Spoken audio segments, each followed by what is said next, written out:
O'zingni kamsitma Uyg'ur xalqi. O'zini kamsitganni dunyo kamsitadi. O'zini izzat qilganni dunyo hurmat qiladi. It urg'uchisiga amroq. Hozirgacha qo'riqdan qutulolmaganligimizning siri dal shu. 1920-yili Angliyaga qarashliq mustamlika Hindistonning eng cho'ng boyvachchisi Maharaja, bu Maharaja Prithvi Singjining avlodi. U Londonga borgan. U bek oddiy sodda, ammo milliy iftixorlik tuyg'usi kuchli kishi edi. Shunglashqa Hindistoncha kiyinib, ham hech qanday qo'g'dug'uchi olmayla o'zicha ko'cha aylanib, dаңlıq mashina shirkiti Louis Rolls ochgan yarmanka oldiga kelib qoladi. U kiribla eng qimmat bir mashinaning bahosini so'raydi. Ammo xizmatchi xodim uning turqiga qarab, ham Hindistonlik ekanligini bilibla, bu yalangto'sh qaysi jur'at bilan bu yerga kirdi deb g'azablanib, oldi bilan uni avom oldida haqoratlab va rasvo qilib, ondan qo'g'lab chiqaradi. Maharaja qattiq g'azablanib, mehmonxonaga qaytib kelibla, kishini hayron qoldiradigan bir o'ch elish plani tuzib chiqadi. Oldi bilan u hiliqi shirkatga Maharaja eng qimmat mashinanglardan setib olmoqchi deb xabar avatadi. Buni anglagan shirkatning xo'jayini o'zi bevosita yarmanka maydoniga poyandoz silib, o'zi bevosita oldiga chiqib kutib oladi. Maharaja bu qitim barliq xodimlari va mashina atriti bilan dag'dug'liq holda yetib keladi. U bu yerda eng qimmat mashinadan oltini naq maydonda naq pulga setib olganni oz deb, yana Hindistonga tushish kirosini naq beradi. Shirkat xodimlari bu ahvoldan hong-tong qoladi. Maharaja Hindistonga qaytib kelib, o'ch elish harakatini rasmiy boshlaydi. U texi Hindistonga kirib boqmagan bu dаңlıq va nafis mashinalarni axlat tushish va ko'chadagi maynat narsalarni axlatxonaga tushish uchun ishlatadi. Natijada bu xabar Hindistondan halqib, butun dunyo boylariga pur ketadi. Garchi bak dаңlıq va qimmat bo'lsa-mu, hech kim bu axlat tushishga ishlatilgan markadagi mashinalarni haydashga jur'at qila olmaydi. Natijada shirkatning tafovati tik siziq bo'yicha uda tushib ketib, vayron bo'lish girdobiga berib qoladi. Oxiri buning sababini aniqlagan shirkat darhol Maharajaga maktub yo'llab, burunqi qilmishidan qattiq afu so'raydi. Maharajamu adablash yetarlik bo'ldi deb qarab kechirdi.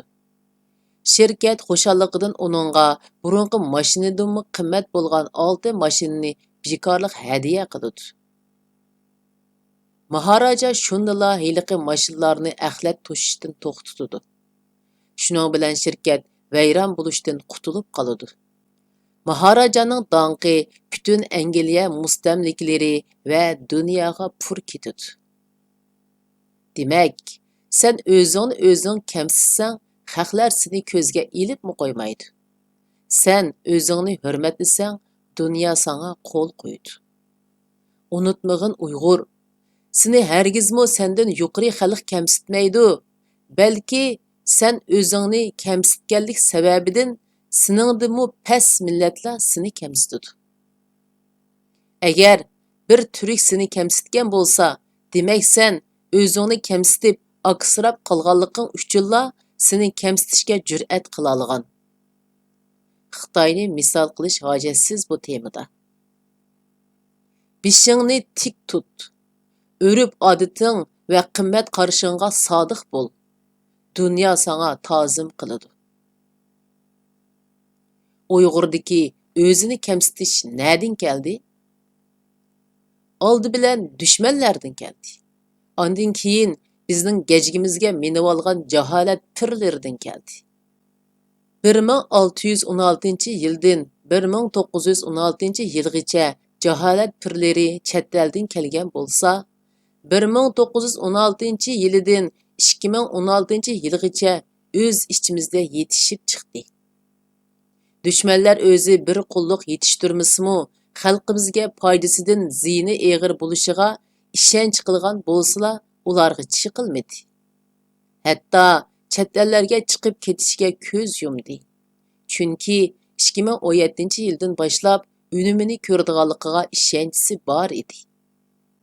Shunglashqa har bir Uyg'ur, mayli dushman, fanniy ma'arif orqali zehninga cho'nqur o'rnatayotgan barliq o'zini kamsitish xohishlarini, shundoqla vatanimizdagi inson qalbidan chiqqan ishlarni Xudoning bizga bergan jazosi deb biljirlab, Xudoga eng cho'ng tuhmat qilgan jahorat pirlarining zaharlik ta'limotlarini qalbidan yuyib chiqarib tashlashi kerak.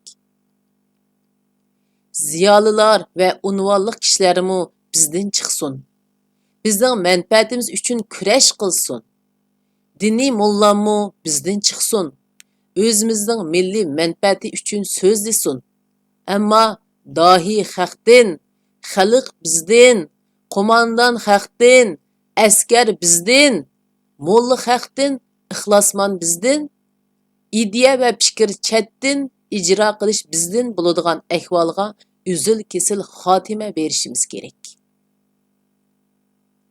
Uyg'urlar o'zining kimligini, qimmatini, qadrini va haqiqiy qimmat qarashlarini, Uyg'urlik axloqini, Uyg'urlik e'tiqodini, Uyg'urlik urf-odatlarini, Uyg'urlik milliy iftixorligini yo'qotgan kundan boshlab halokatga yo'l olgan bo'ladi. Yuqorqi ma'naviy boyliqlar bilan qurollanib, milliy ruhni kuchatmay va milliy iftixorlik ruhiga to'yinmay turib, dushman ustidan g'alaba qilishga uyoqda tursin, jinimizni saqlab qolg'il bo'lmaydi.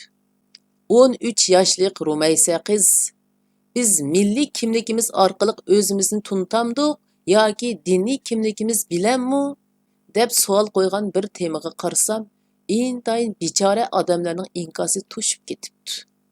Biroq yangilik yo'q.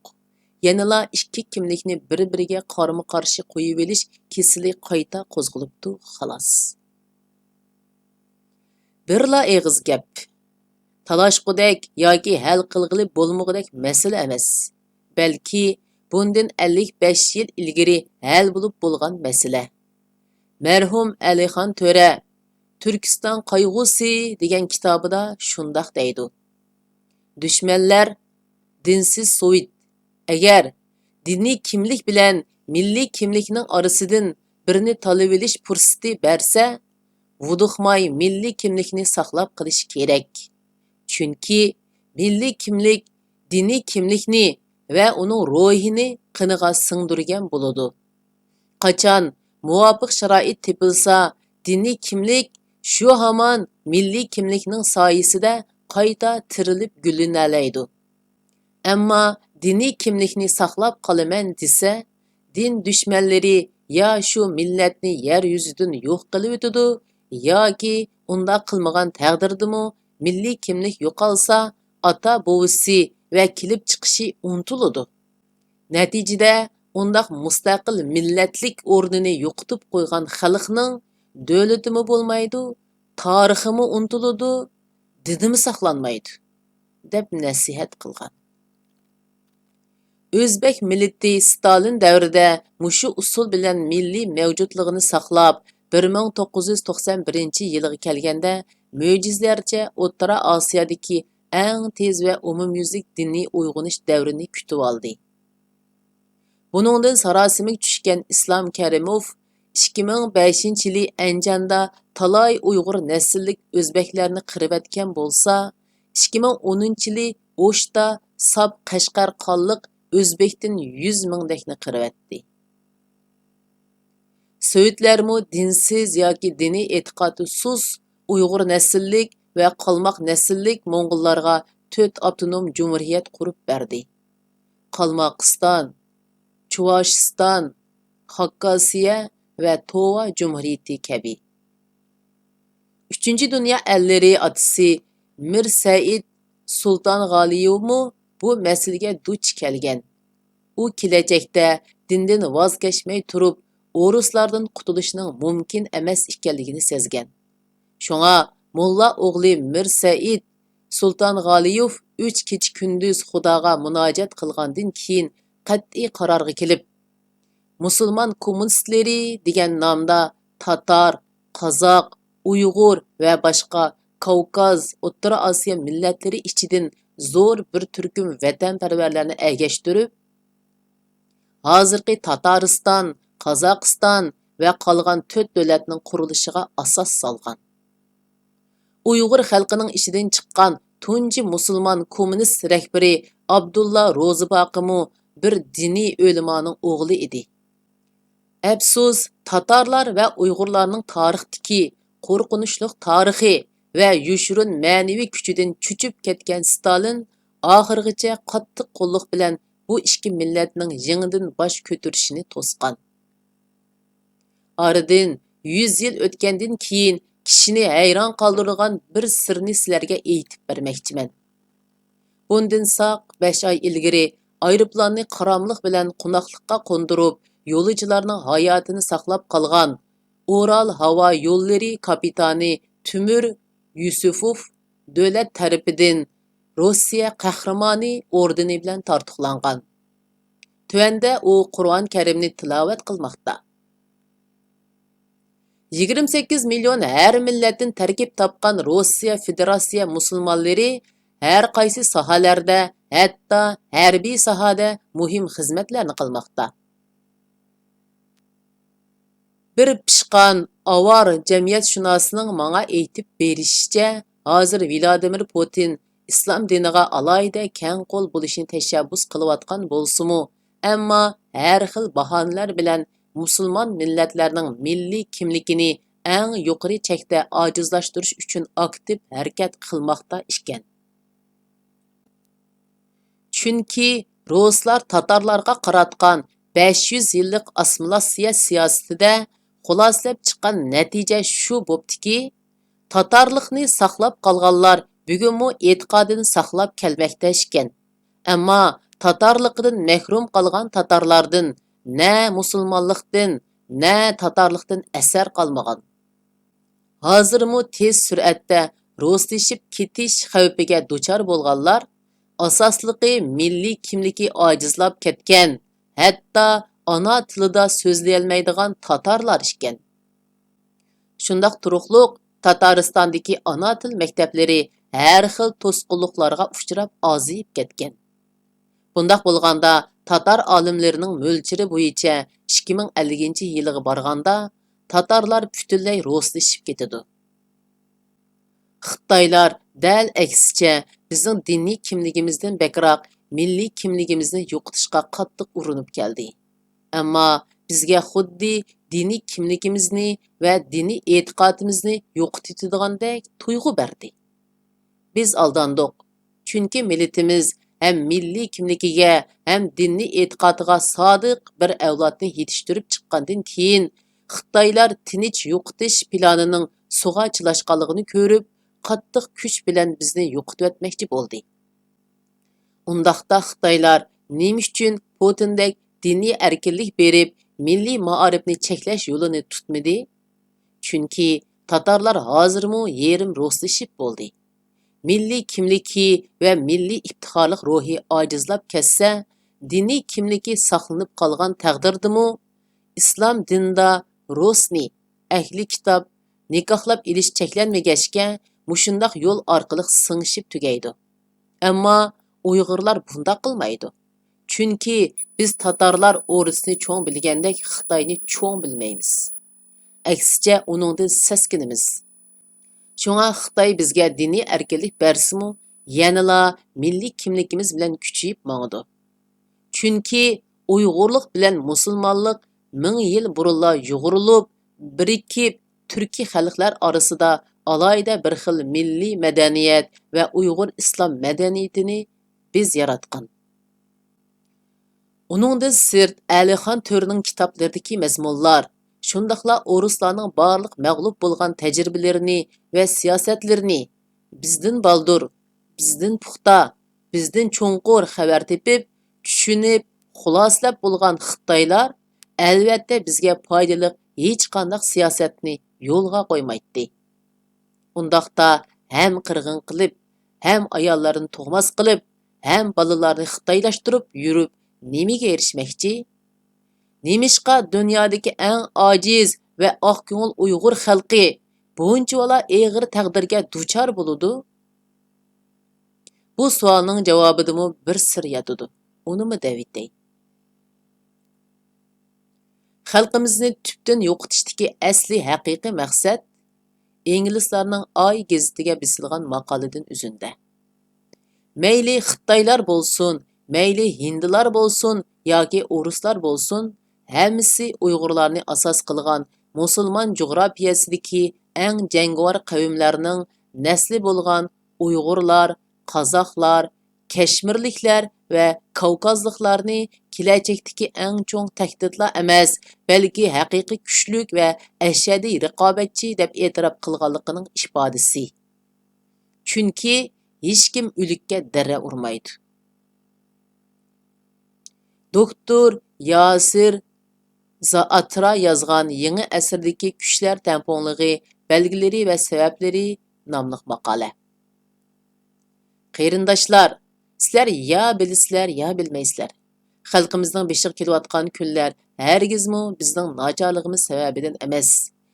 Balki dushmanning bizning yoshirin kuchimizni bizdan baldur bayqib olganligi uchun.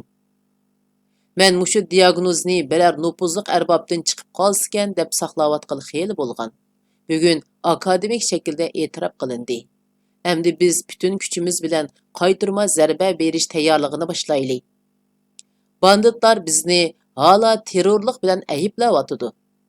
Shunga ham terrorlikdan ada-juda ekanligimizni isbotlash bilan birga xalqaro tarafidan terrorlik tashkiloti va terrorchi shaxslar deb qaralgan barcha tashkilot, shaxs va belgilardan yiroq turish bilan birga amaliy faktlar bilan haqiqiy terrorchilarning dal Xitoy kommunistlari ekanligini isbotlashimiz kerak. Qo'lga qonunli qurol chiqadiganға faqat mushu bosqichli qilib qoldi. Shunga tarixda hal bo'lib bo'lgan Mir Said Sultan G'oliyev bilan Abdulla Ro'zibaqi 1920-yilda hal qilib bo'lgan. Alixon To'rimo 1966-dan boshlab 1969-yillargacha uchuq e'tirof qilgan Uyg'ur va O'zbekning diniy kimligini saqlab qilishdan bakrak, uni to'liq o'z ichiga olgan milliy kimligini saqlab qilish qarorini bizning yana qayta talishib, behuda vaqt isrof qilishimiz hojatsiz. Uning ustiga biz muhojiratda texi bundaq tanlashga duch kelganimiz yo'q. Vatandagi xalqimizning texi uning birini tanlash imkoniyatimi yo'q. Faqat dunyoga zodi qaysi kimligimizni kuchab tashviq qilamiz deydigan savollar bu tetiqsiz talashda sabab bo'layotdi. Undaqda men sizlarga 100%lik to'g'ri va lilla javob beray. Birinchi, Uyg'ur turklari Turkiyada turk kimligini davomli bozorga silib, barliq dinsiz va dinliq turklarning qo'llashini qo'lga keltiringlar. Ikkinchi, arabcha tafakkur qiladigan, arab ellerida din o'qigan, arabga havas qiladigan, jumladan barliq diniy zot, mulla o'lima, taliblar islom dunyosiga butun kuchi bilan diniy kimlikni ta'kidlab turib, qo'llashni talab qilsin. Uchinchi, Yevropa va G'arb elleridagi Uyg'urlar turklik va musulmonlik kimligini ta'kidlamay, nuqul milliy kimlikni kuchab tashviq qilsin. Yaponiyadagilar u Yava hullarga bizning asli hulligimizni kuchab tashviq qilsin. Mong'ollarga Uyg'urning ularning ajdodi ekanligini ta'kidlasin. Mana mushundaq bo'lganda ham behuda talash tortish chiqmaydi, ham Xitoy kommunistlarimi vaqtdan utib olmaydi. Ammo qasdan bu ikki kimlikni zo'rlab, qarma-qarshi qilib, xalqimizni qaymoqtirib, jidalga soladigan qandaq biri o'ttirga chiqib qolsa, mayli u yuqori diplomlik ziyoli bo'lsin yoki yo'g'on salillik mollam bo'lsin, ularning qilmishiga faqat uchla baho berishga bo'ladi. Biri jaholat, ikkinchisi xiyonat, uchinchisi tarixiy jinoyat. Buning boshqa izohi yo'q. Jaholatdan bo'lsa uning Jabroil biz, Xiyonatdan bo'lsa, uning Azroili biz. Tarixiy jinoyatga yetsa, uning Stalini biz. Sid har qitimliq suiqasdlarning tigiga yetganda allaburun kechikib qolganligimizni his qilmoqdamiz. Chunki bizning texcha banditlarning yomon niyatini to'g'ri tushunib, umumyuzlik qarshi harakatga o'tib bo'lolmaganligimiz uchun yuqorida Putinning kelgusi 100 yilda tasavvur qilayotgan orzusi Xitoylar tarafidan 10 yilga qolmayla amallashish oldida turibdi. Undaqda bizni o'ruslarla satdimi yoki setishga majburladimi? Tarix mana. 1944 yılı 5 fevraldan 14 noyabrgacha Stalin va Molotov boshchiligidagi Sovet hukumati Volga daryosi bo'yidagi yerlik germanlar, Qrim va Qozon tatarlari hamda Shimoliy Kavkazdan Chechen, Avar, Qumuq, Qalmoq, Balqar, Qarachoy, Cherkes, Adiga va bir qism Azari qatorli xalqlarni ana yurtidan yiroq Sibiriya va Qozoq dolisi, hatto Saxolinga qadar surgun qilib, yuqoriqi munbat va strategik o'rni intayin muhim bo'lgan Qrim, Oral va Kavkazlarga ko'plab Rus va Ukrainalik oqqullarni ko'chirib kelib, mazkur joylarning nupus tamponligini buzib tashlagan. Sürgün qilingan intay nachar sharoit va qahraton sug'oqda abjig'i chiqib ketgan yük poyezdlarida to'shilish jarayonida ko'p sondagi yashangan kishilar va bolalar o'lib ketgan. Ular Sibiriyada qattiq va haqsiz emgak qilishga majbur bo'lgan. 1945 yılı avgustda Stalin 2,5 milyon askar avetib Manjuriyani ag'dirib tashlab, Manjuriyani toki 1946 yil oxirigacha ishg'ol qilib turgan. O yerda asirga tushgan Yaponiya Kanton armiyasining 600 ming askarini Stalin zo'rlab Sibiriyaga ilib ketgan. Natijada yuqorqi bechora xalqlar Sovet askarlari Yiroq Sharqdan qaytib ketkicha ochliqdan qattiq qisilgan. 600 ming Yaponiya Kanton armiyasimi qattiq emgakka silingandan keyin ochliq yetishmidi degan bahona bilan qirib etilgan. Yapon hukumati ularning jasadini qaytarib berishni talab qilgan bo'lsa-mu, ammo Stalin Yaponlarning o'lik jasadlarini bo'sh qo'yib etmagan. Ruslar ularning jasadlarini sopun yasashga ishlatgan. Faqat oz sondagi kona jasadlarni ko'ydirib, bir kema jasad kulini Yaponiyaga o'tkazib bergan. Yaponlar bu askarlar uchun maxsus ibodatxona yasatib, ularni yod etib kelgan.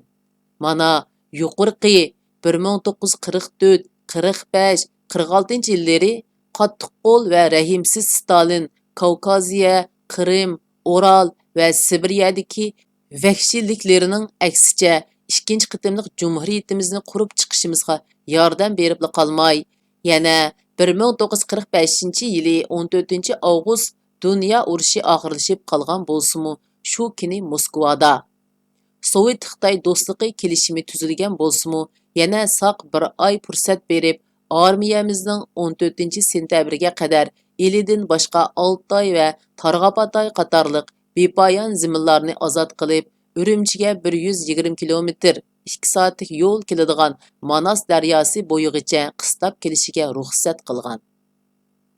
Keyincha Amerika va Gomindanning besim bilan garchi Shimoliy sapda armiyani Manas daryosi bo'yida to'xtatib qo'ygan bo'lsa-mu, ammo Toshqo'rg'onda qayta yangi inqilob qo'zg'ab, 1-sentyabrdan toki 1946 yili yanvargacha Qashqar shahridan boshqa butun Qashqar viloyatini ozod qilib, Xotanni ozod qilishga kuchi yetgidek holatda kelgicha qo'llab turgan. Ammo Sovet taraf xuddi 1933 yilidagidek o'zi kutgan pozitsiyaga erishib bo'lolmay, yana bir qitim bizdan voz kechgan.